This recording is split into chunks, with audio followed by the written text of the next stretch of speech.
Hey everybody, welcome back to the Onimusha commentary. Oh, that like a very dangerous foe there. I don't feel like fighting him though right now, so we're just gonna immediately head to the other entrance. Oh man, a door? I can't deal with that.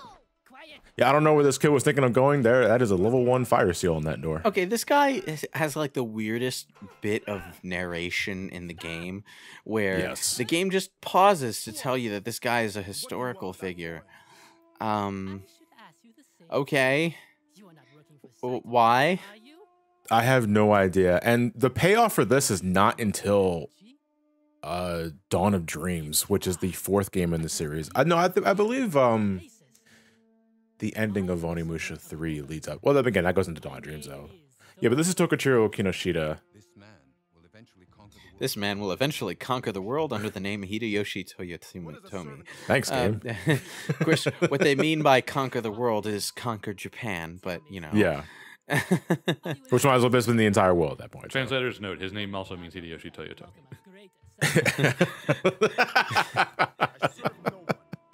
I got to see all the obnoxious paragraphs of fan translations all over the place there. Yeah, but he's kind of a nuisance in this game, but he kind of vanishes without a trace at some point or another, because Onimusha, among a few other things, definitely feels like part 1 of a trilogy they had in mind, because, fun fact, they were developing the 2nd game, like in the middle of finishing this one. Oh. You can unlock a teaser for the 2nd Onimusha game as a reward for finishing this game. I don't remember if they had to do it like for the Oni Spirits mode or hard mode or anything like that. But yeah, they already had a teaser ready to go for the 2nd game. I mean, by the time this game was finished. I feel like you don't do that because I always go back to my mind to Banjo Tooie, where at the end of the game, Grunty says something like, "Oh, just you wait until Banjo 3E," which never came out. Yeah.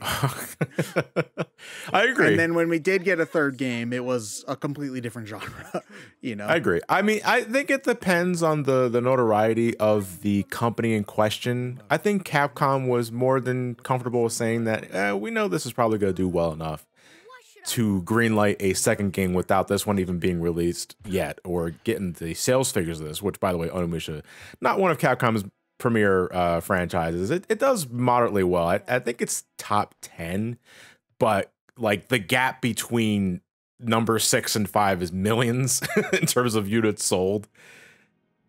And Onimusha is a recognizable Capcom property, but not one that they actively pay attention to anymore. In fact, the only reason why I think we even got the HD re-release a couple of years ago is because of Ghost of Tsushima, because everybody was talking about that game for a while. Man, you know, Japanese developers should use their samurai properties over here a bit more, because, like, yeah, Ghost of Tsushima, everyone's so surprised that the cool sword game did well.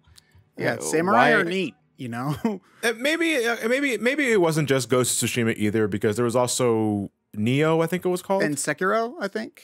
And Sekiro, yeah, the Dark Souls samurai game, basically. Yeah, you know. So obviously the aesthetic still sells well. I just don't.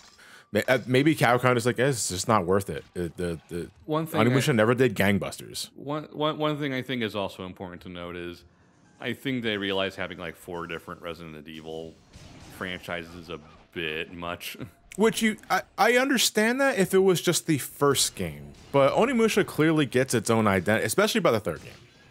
By the 3rd game, it's not even the same sort of game anymore at that point, besides the swordplay. I would even say, like, the 2nd game brings in a lot of, like, weirdly, it brings in a lot of RPG elements, which is odd. But, you know, they're definitely trying to diversify their games. And then, like, even Dino Crisis, which is another one of their famous Resident Evil clones, the 2nd game in that series was a much more action arcadey combo shooter focused kind of experience that basically didn't resemble Dino Crisis 1 at all. So like they had already mixed it up on that front too. And it's like, you know, they know how to inject variety into their franchises. I mean, if they ever do bring it back, it'll be interesting to see what they do, because I think it's been so long, especially since the more plot relevant stuff, they may be better off almost like just rebooting it and just saying like, okay, we'll remake one, kind of like how we revitalize Resident Evil, but it's going to be its own thing. Or they could just follow a different character. Like, I'm sure that Onimusha doesn't have to specifically be about this one guy, you know? At the same time, Zamanosky is kind of clearly the most famous character. Dude, RE Engine Samurai Action would be amazing. They should do that. The RE Engine is a ridiculously cool engine, too. Like, I would love an RE Engine Onimusha game. Like, that just sounds incredibly sexy. It's like, it can do such weird, different games. Like, it can do Resident Evil 8 and also Ghosts and Goblins Resurrection. And then also Devil May Cry 5. It's like, how does an engine do an action game, an explorer horror game, and a 2D platformer all at the same time? I don't understand it. Well, the engine is just the graphical engine. The stuff that happens with the gameplay is all programming. So yeah, but it's just like, I didn't think that you could get one engine to do both 2D and 3D games. Like, I just didn't think that that's how that worked. But well, because what I imagine's happening is, I imagine the new Ghosts and Goblins game is basically just doing what Shovel Knight did, where it's not really a 2D game, technically speaking, under the hood. I suppose that works. Yeah, maybe, likely. But in any event, like, okay, so. Back to what's going on screen. This is what's her name? Kaede? Kaede, yeah. Yeah. This is our Ada Wong of the game, or our Carlos more appropriately. Everyone knows every samurai had a attractive kunoichi by his side doing stealth missions for him at all. Kunoichi, thank you. I was about to ask the term for female ninja. Kunoichi, yeah. Yeah. Because I remember I had to delete a part of the script when I made the review. I identified her as Shinobi, which is not that's male. And I drew a blank on what the female was. That's also Sega.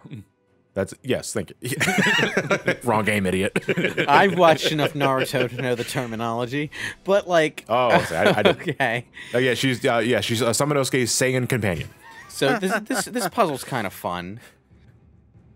Also, the first brick wall for a newbie. It kind of is. Not here specifically, but later, because we're getting there. Another talisman, goddamn.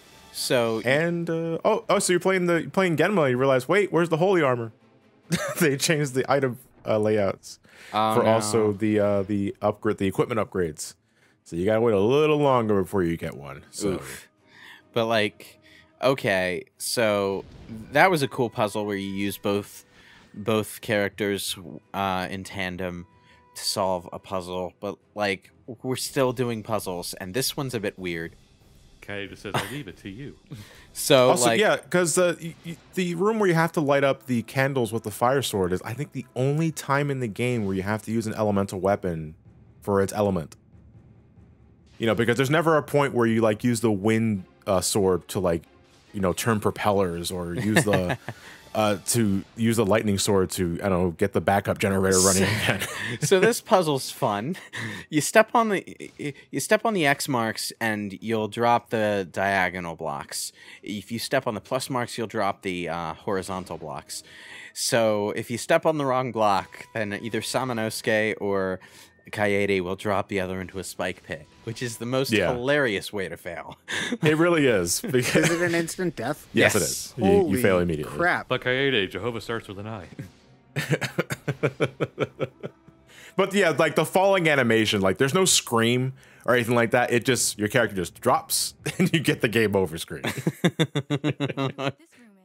Here it is. And Kaede can fight, by the way. This sequence just doesn't involve it.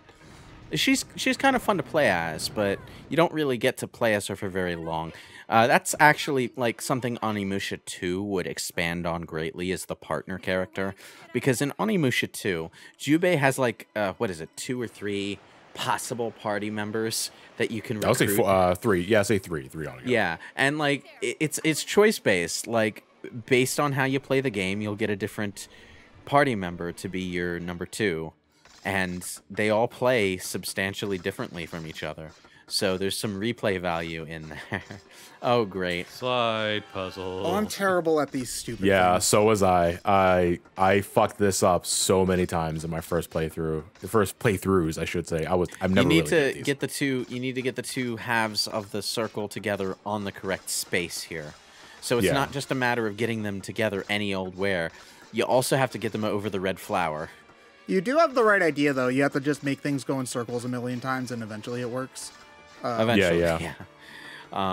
But like, it's like, yeah, I can do the Final Fantasy 1 slider puzzle game. Just don't ask how many turns it took.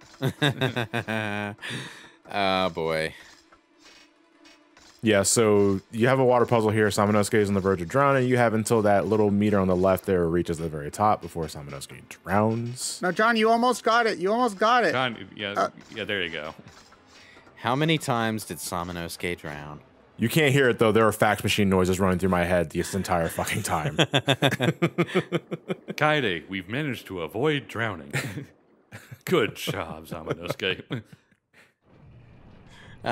You were almost a Samanosuke sandwich. What sandwich? Ew. What is a sandwich you speak of? Have you ever eaten a sandwich with soggy bread? It's disgusting. Yes, it's absolutely gross. It has to be a fucking war crime. Do you ever play as the Kaede, you said her name was? Do you play as her again in a later game? No. Because sadly she dies after this game. Aww. Yeah, it was always one of the biggest injustices of the Onimusha series that she dies off screen. She dies off screen? What? Yes. Yeah, because the jump ahead of here. So after the events of this game, Samanosuke just sort of vanishes, and without a trace, and Kaede spends 14 years of her life looking for him. Jesus Christ. But she dies in a war, because she's still an assassin for hire. Got to make ends meet, I guess. She dies off screen, which kind of kicks off the plot for Onimusha 3, because once Samanosuke learns of her death, he makes a beeline for the next Genma.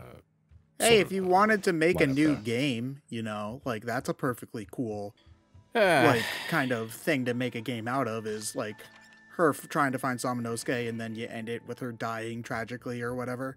What is it with Capcom's writing and all these romantic pairings where, like, for some inexplicable reason, one of the two people is just gone off the face of the earth, but they care, but they won't do anything about it? Well, because isn't Samanosuke with the other chick that got kidnapped? Oh, the princess? Yeah. Yeah, but they're cousins. They're not. That never stopped Fire Emblem. that never stopped anime. But, like, that doesn't necessarily even validate my point, especially considering we're talking about ancient feudal Japan here. Oh, yeah. Ancient royal families, Japan and Europe, and probably other regions, too. They're all inbred idiots. Yeah. Which is probably why, like, relatively frequently you get monarchs that make really, really bad decisions, like, all the time. That's one way to put it, yes.